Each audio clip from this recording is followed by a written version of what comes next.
Okay, good morning, everyone. This is Michael Venezia, head trader and one of the coaches at TradeView Markets. Good morning. I apologize about being a little bit tardy. I actually did have computer problems. It's not the dog ate my homework thing.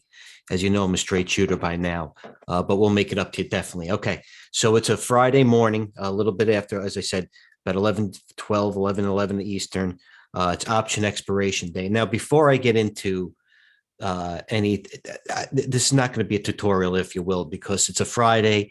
Anybody that's new, if you will, just go over the videos from Monday to actually Tuesday, Wednesday, Thursday, and Friday of this week. And like I said, and I digress again, I'll get to the point.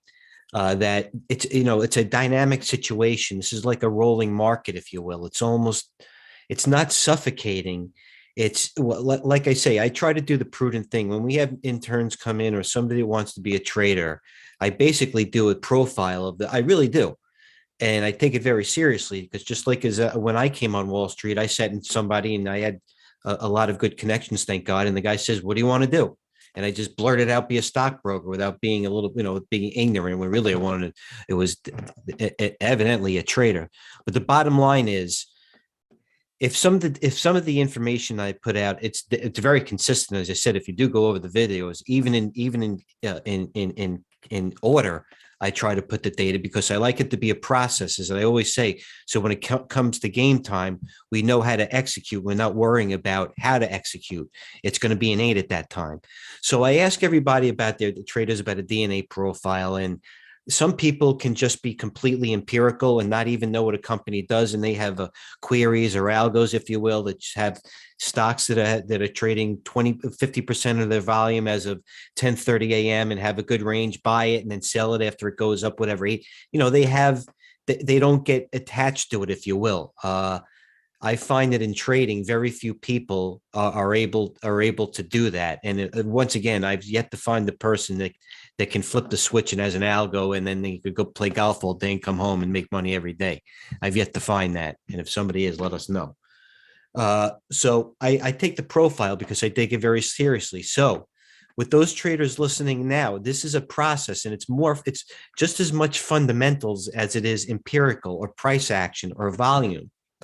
The real big money is made, in longer stretches. I started off as the proverbial day trader some 26 years ago, and that was my edge because it was market maker versus market maker. In other words, human against human. It was like the old school poker tables. Now, I'm playing, it's computer. It's computer. Well, everybody can do the math about how much of the market flow is derived from computers, if you will. And I say that in the broad sense of the word. All right. So, also, if you want to be a trader that listen, it doesn't really matter at the end of the day when your mortgage is paid and your kids are educated through college. Nobody really cares if you got lucky, what happened, how it happened, as long as you did it, ethically and prudently. It doesn't really matter luck. But the bottom line is, over time, your luck runs out and it decreases your edge. So the data that I put out, it's a process. And like I said, I'm not trying to shove a process down everybody's throat. It's an amalgamation of other big traders and peers that I know of being on Wall Street. It's not an ego thing. If you look at my Twitter feed, there are some people have better acumens than I do. I'll give you a trade today, for example, that DNA, if you will, like I took from a friend of mine on my Twitter feed. So I mean, it's a process and it's a marathon. It's not a sprint. If you're looking for, immediate gratification, you know what I mean? We day trade here, but some of my positions, although one of my greatest acumens is my entry point, some of them take a while to matriculate and follow through. Some of these things that I pick, like a hood, if I got out of it right away, by the way, if you remember, at 16 and a half, if it doesn't fit, with these bottom fishes, if it doesn't happen right away, and when I think it should, as I say all the time, most of the good trades usually start happening or working right away. I'm out of it. I'm not, sometimes I have to average down a touch, but it turns into a problem, and it's monitoring my losers more than my winners, and it takes away from my winners. It gets twisted. So let's get into it today. So what I'm saying is, we were oversold for a couple of days now, and the reason why I was even more bullish or was even wanted to buy the market even today more was the retail. And I think it even happened this morning, and it did, in my opinion. We'll only see what happens later. Is that the retail, the market had a watershed close yesterday. It was strong yesterday. You know what? Let me log in and show you what I'm talking about. Log into TradeView Markets. I'll log in. It's the same for everybody else. And we make it that easy just because I want it to be easy so we can get back so many big players in crypto, right? No, Bitcoin. I mean, you know what? My best trade of the day was a sale, taking a loss in the Bitcoin trust, if you will, the BITO. I have to take my eye off the quotes because then I'll get a little bit distracted. All right. So this is the data that I put out all week. It starts with Monday, and I'll go to today. Okay. So if you're just logging into today, you're going to learn. You're going to learn. You shouldn't really execute because it's an advanced market, especially with option expiration and the gamma so skewed on many sides. Okay. So always listen to Mike Santoli, watch it. That's the first thing I do. It's a refreshment of it's a refresher. You know what I mean? I just don't go into what's going on today. I can't really make prudent moves on what goes on any particular day going forward if I can't look a little bit backwards. I'm engulfed in it, if you will. It's my passion. It's what I do. So I'm just generally curious and excited to see how these scenarios play out throughout the day. This is why I get up so early, believe me.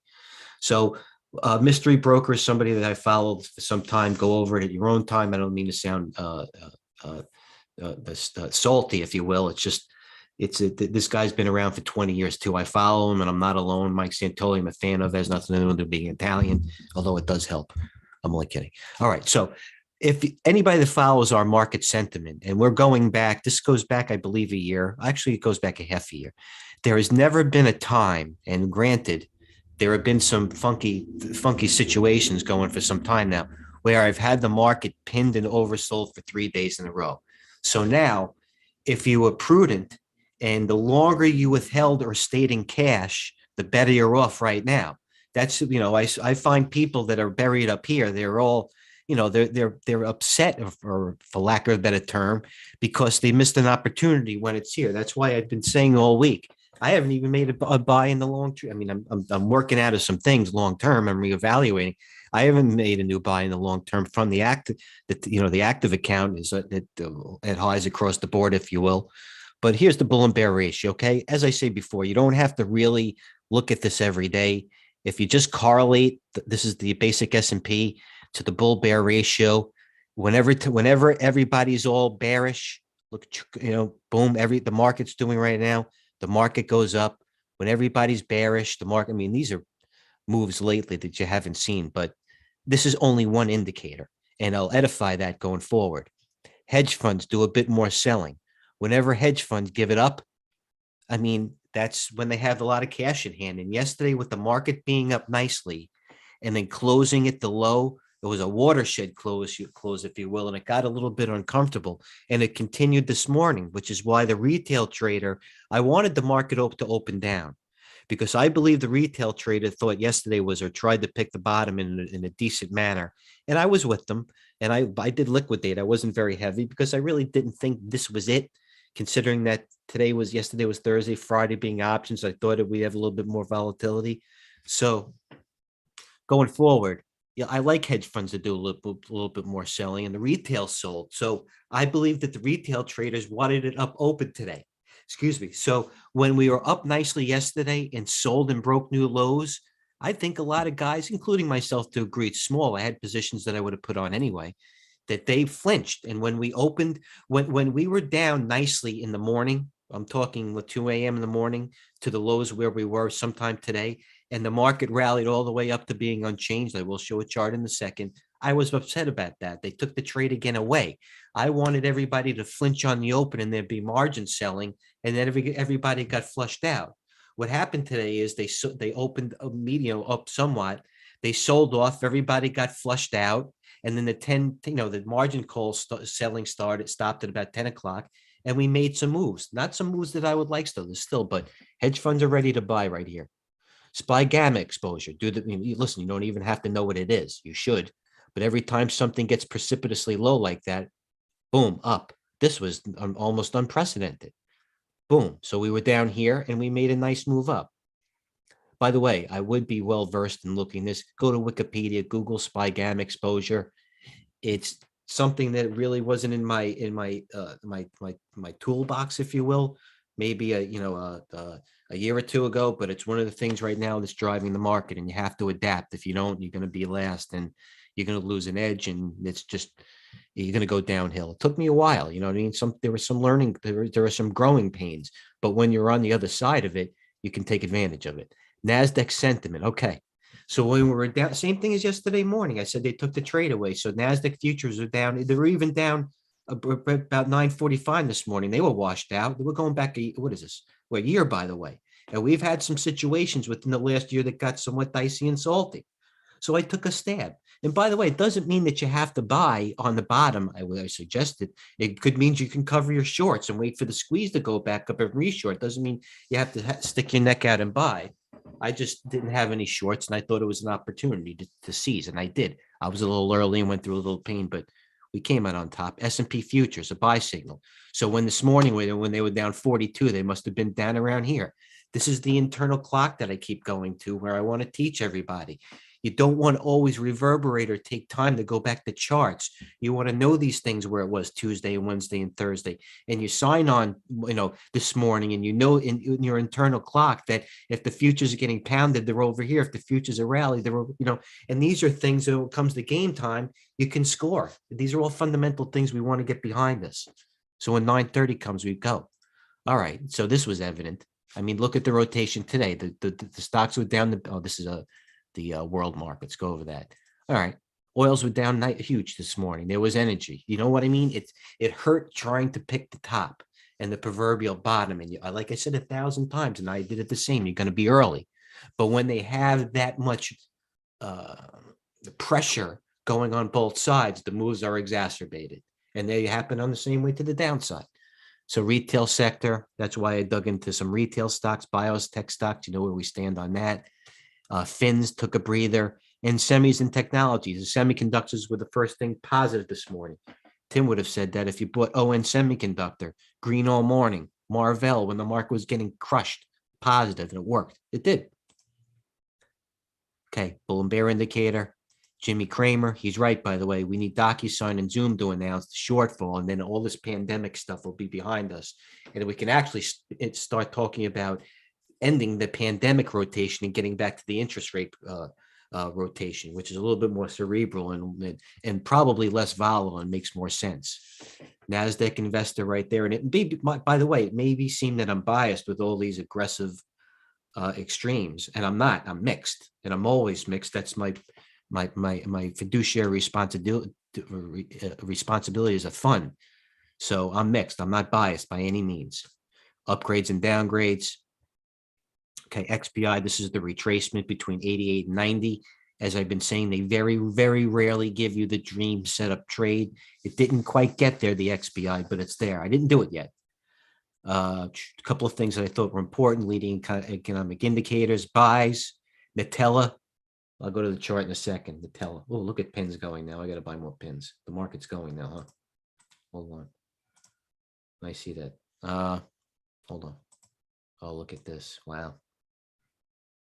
Could have been someone. All right. Nutella. Where's this DNA? I bought some DNA for the portfolio. Where's DNA today? DNA pulling a nice move. Hold on. So DNA, just to give you an example, you're not going to catch the bottom. I did my due diligence, and I saw this chart on DNA. And so I didn't average down. I started building it yesterday. So I had what? I had 22,000 shares left. I had 40. And I started selling it right here about $5.50, but it was $5. But I started buying it right here. I stood my ground at 5. You see the red arrows? And I sold some. I sold 20,000 or something there. But look at pins. Where's Overstock? The market's going up now, and I don't have that much left. Overstock, I sold nicely. Where's MQ? MQ's not going that much. Where's our Chewy? Chewy. What did I buy nicely this morning? Oh, Path, our favorite. Path. Flushed you out to 33.60. And I've been liking this stock for so long. I apologize. It's just, I really believe in it. And I didn't add to it, like I said, in the fund. I need confirmation. I'd rather pay up at these levels. Let me go back to I digress. I'm going back on tangents. I'm just seeing people are emailing or whatever they call it, pinging me in the corner of my eye. So I apologize. All right. Okay. Indicators, Nutella. Let me see Nutella. That's one of our favorites. And you know what? Nutella, I'm squeamish in a little bit, but this is the XBI, and Nutella is obviously part of the biotech index, and this is Nutella. So you want to talk about relative strength. This thing should be breaking near lows, and it's not. It's actually holding support. And I wanted to buy more in the fund this morning. What happened over here? Nutella. Could have bought it, what, at 81. Now it's 87. But you know what? I could have been doing that the past month. So I had to wait for volume and confirmation. As a matter of fact, I like for it to get over. I need for it to be higher. I'm not going to keep chasing it anymore down here. Let me get back to, I'll get back to trades afterward. If I'm going off on tangents, I apologize. Am I on the right screen? All right, back to TGH. Let's finish with the plan. I bought some DNA. Okay, SDGR, IPO days are one of the sharpest guy out there. Don't be dismayed by his moniker or his name. The guy's a sharp dude. He does it on purpose, so people really won't follow him. I'm down in SDGR, and Kathy's in it, and I think it's one of these great. It was $70. I really think it's been taking it down because of the index. It's Bill Gates' biggest position, by the way, but I'm not going to add to it. It's got to be over 30 for me. It's right now, it's 27. Not that Bill Gates is driving any of my decisions. He's not. DNA, I would have followed. I'm dipping in. I like it. Daily velocity scan. Bottom line is this is what we did today, okay? So I did about bottom lines about my plan and my target. And I did a couple of amendments down, amendments or whatever you want to. Oh, you know what was over here? 5G. Lewis is asking me about 5G. Okay. The plan today. ES may stop run below 4. Let's look at the ES. I'm afraid to look at it. Let me look at the futures. They're up 5 now. So where was the low on the futures today? I think it was around 44.20. Hold on. What did I say here? Okay. Plan today. Clearing 44.65 puts in a low. Otherwise, ES may stop run below the 200-day, which is 44.22. The 200-day, the granddaddy of them all. 44.22. So you know what? They took out of some stops. The people got stopped out like traders should. And there's 44.22. Let's go to the daily. And that's rare. That was you know what? I was a touch early. And maybe I even got excited to begin with. But they took the futures right up to the 200-day, the granddaddy of them all. And that's where you really had to be sharp. Let's look at the NDX. That was the first one that did not break. Hold on. What happened here? NDX. Index, baby. Oh, look at that. Now this says this broke. You know what? That pulled the double bottom. Now I'm probably going to sell into it. But the NDX is different than the futures. The NDX is obviously the Nasdaq. So the Nasdaq. And you know why they did that? They took the Nasdaq up last. It's because this. The S&P was just a touch more oversold as the Nas than the S&P. So let me get back to a couple of things here. So it held it held that line in the sand of that. You have to remember that of that 44.60. Mike Santoli. All right. I was up selling early, and I'll explain for those that bought when ES was down. Let me go to the futures this morning and why I did not want them to rally. It was the same basically as yesterday. Where are we today? ES.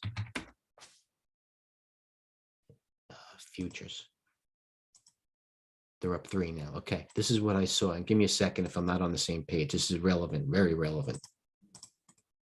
Okay, this is what I saw this morning for futures. So, global ES this morning. Okay, so early this morning they were 44.28. Okay, so I'm like, great. They're way oversold, but this don't be skewed. Don't be skewed. The 44.28 at about what? 1 in the morning or something like that.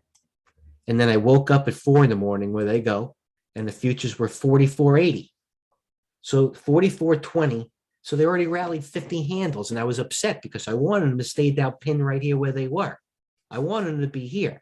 Instead, they were up here, and I'm like, what do I do? And that's where hold on. And that's where I started offering. Let me show you my Bitcoin sale. I don't know how this happened. This is my sale right here. I had a sale. That's wrong. I bought it overnight. I sold all my BITO at 25.50. I don't know how that got taken out. And then I looked around and it was 23.80. And I had a couple thousand left and I scratched it. I'm not interested in now. But I always leave offers out in the morning in case they hit it. And by the way, I don't know why Bitcoin did that. Went from 24.36 to 25.50. And I sold a lot of it, trust me. So I'll take it. Let's go back to TGH and what's moving now. Listen, so the bottom line is the gamma exposure. I don't know if they made their moves already yet. I've been doing this for the last half an hour, so I haven't been really watching what's been going on. That's why I have to tune in after lunch, if you will. That's what I saw. The retail trader held up the market, hoping for an up open. So that's why when the market opened up somewhat flat this morning or at 8 o'clock, the retail guy, the normal guy's going, oh, good, look at this. This is the turnaround. But I knew it wasn't the turnaround because it was too early. It was too perfect for a situation for everybody to be all in and just check the futures at the middle of the night down 60 and wake up and be everything good. And they never give you the dream scenario. They never do.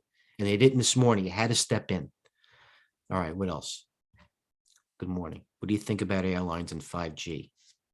You know what? That's a macro question. Good question, Louis. Again, I'll give it to you. Let's look at the airline index. If I'm not looking at the charts now, the airlines AMR. I'm not AMR. Look them up. Didn't UAL have earnings? UAL had earnings. You know what? That's disappointing. Even if UAL and it did have earnings, not to be redundant, closes nicely, I wouldn't take this, and that would be one of those. What do they call it? Red bar reversals. Not for me. ALK and crude. By the way, where's UA? Let's say Delta, for example. You know, with crude pulling back, you think that these airlines would be making a nice move up, but they're not. Look at CPE right off the 200-day got downgraded. That I like short too. Look at that move. Hold on. So listen, it's going to be volatile because it's options expiration and that gamma was pinned so low. So option dealers are playing around, for lack of a better term.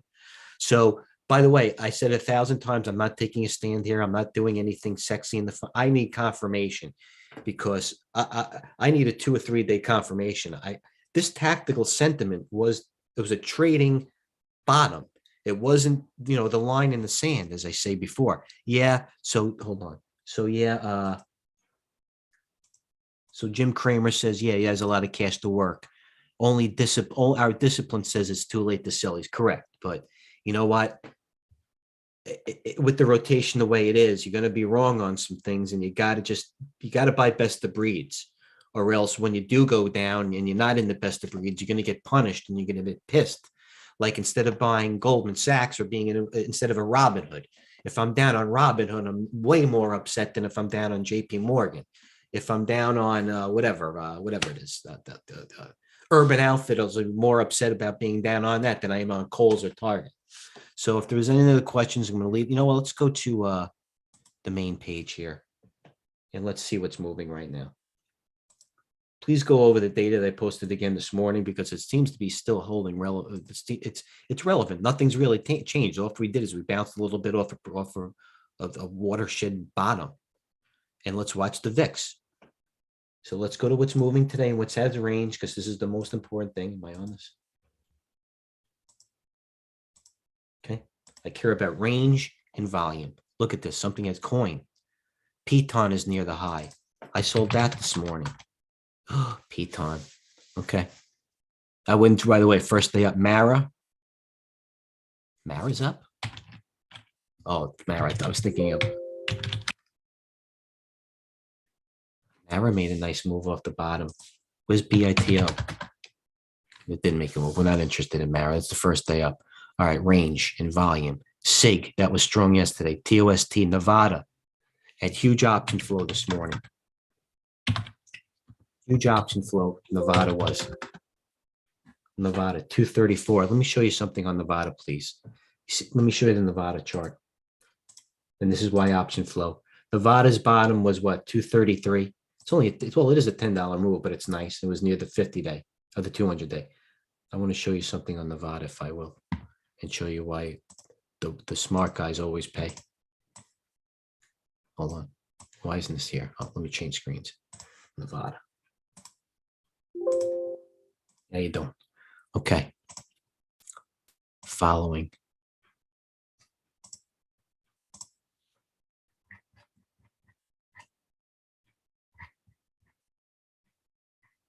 Hold on, please. Trust me, it's worth it. Etsy, seeing some early interest. Nevada had huge option action going. Somebody put a $5 million option bet. You know what? I have to find it just because I'd like to see it. What is this? 11:30. So it's 2 hours into. There you go. So this is an hour ago. Let's go to even 2 hours ago. Shop MU bullish AMD. They were buying Nevada bullish. $5 million bet. Nevada bullish. April calls an hour ago. Where was Nevada an hour ago? Go to our screen. An hour ago. So right now it's 11:30. Let's go to 10:30. So there was 10:30. There's 10:30 a.m. an hour ago. Let's go back to my screen just so I can even believe it. Guy step up and put 5 million in Nevada. Another. What do you do here? Another 5 million in Nevada. Guy was Apple bearish. That doesn't matter.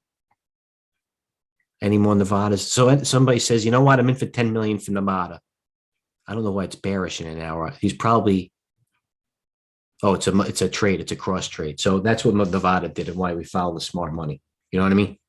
So I'm going to look for OPNT, SPY bullish. What's going on here? You know what's going by now? We'll just prove it. See what they're doing now. Cliff. Europe stocks down 2%. You know what? I'm not happy to see this. This is important too. Let me make sure I'm on the right screen. So the margin call selling seems to have stopped for now because it does. It's 11:30. So everybody that's trying to pick bottoms has already got stopped out for now. But what I don't like is this. I don't like how the CAC, and I don't like how the FTSE, and I don't like how the DAX are closed. That was a bad close on those, considering that we were bouncing at that time too. That gives me hesitation. You know what I mean? I sold something. Look, Nevada's come down right now. They're selling it now. See that? Here's my DNA. Oh, DNA. Oh man, that cost me $20,000. 560 at 520. That hurt. Hold on a second. Yeah, they're going down again. Path, MQ, overstock. My count is expired. Pins. Look what pins did I was on here. I was up in this thing. Went from 30, 24. Well, let's look at this. Let's go play by play. Qs have to hold. But why did DNA go back? I have to buy this back now. That hurt. 20,000 shares from 560. It's freaking fucker. All right, now I'm aggravated. All right, anyway, next. There's always another trade, as I say. All right, so we'll leave it at that. And any more questions? I'll be on after lunch. It's 11:40. I'm sorry about being a little bit late. I hope I did well and did my due diligence for you. ARC at 200 day, maybe close for a pullback.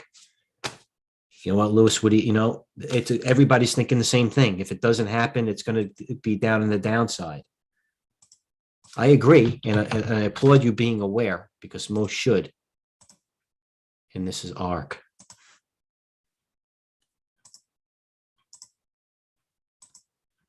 ARC daily. I don't know. It's putting in the doji right here. What are the rest of the Kathy stocks doing?